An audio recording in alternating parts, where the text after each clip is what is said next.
Beloved, June 21st, 2019, in dreams, I was shown how human beings want to continue their course of life without measuring the consequences, and they fail to see that day after day, what is measured is the character, the only thing that, if approved by God with his seal of perfection, we will take to heaven. Said my companion, the defect of others will not be the downfall of another, but their own defect is the culprit of perdition. Seek with fasting and supplication to be cleaned from your own yeast.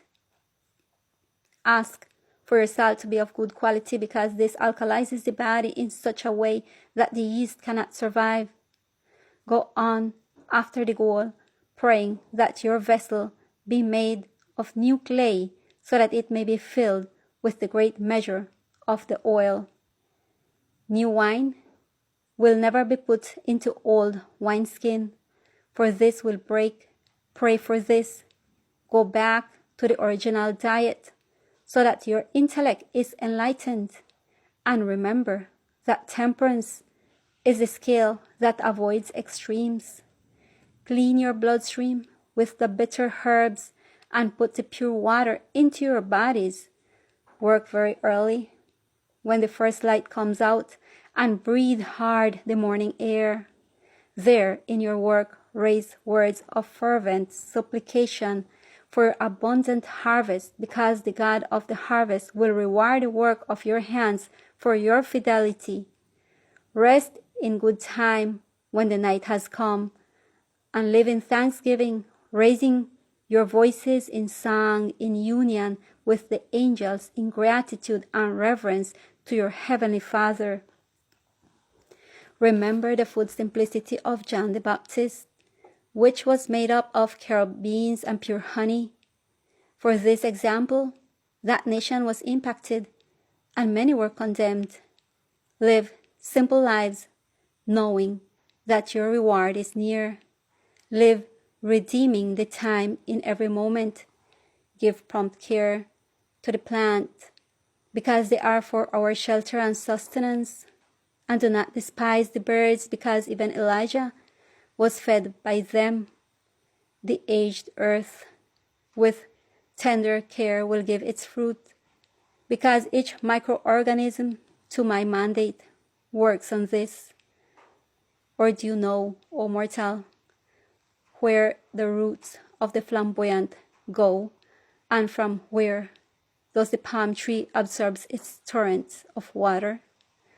Look at her upright and green in the sun, incandescent, and as a great warrior of survival soars towards the sky without complaint.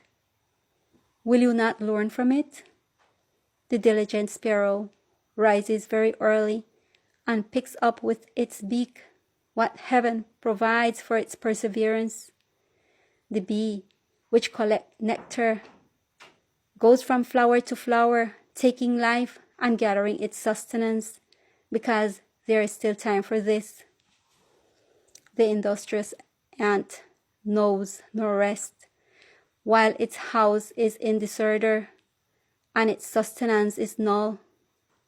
Thus the caterpillar, the aphid, the hopper, and the locust, my great army, that I sent against you, not eat, and yet in my mercy do I sustain you. Beware of the wolves, who come to attack against the flock, because they call bad good and good bad. Do not think that in their midst you will be safe. Just you must rest far from them on safe ground. Be in places, continued saying, where nobody wants to be. This is a seed for wolves, because they love their comfort and easy prey.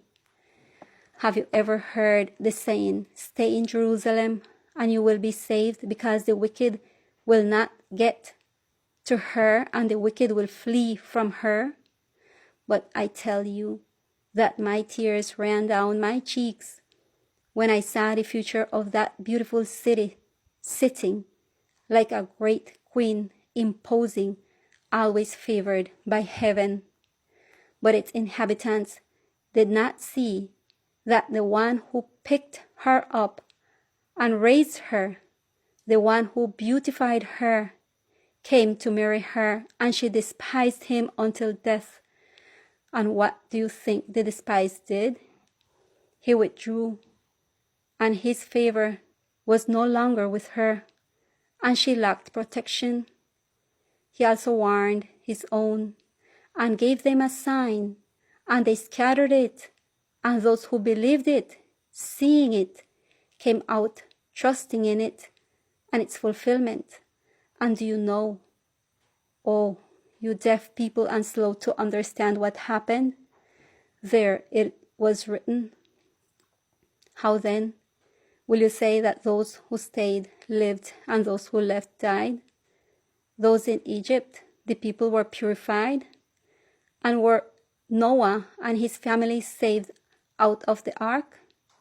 Perhaps Abraham remained in his land and among his kin to be saved?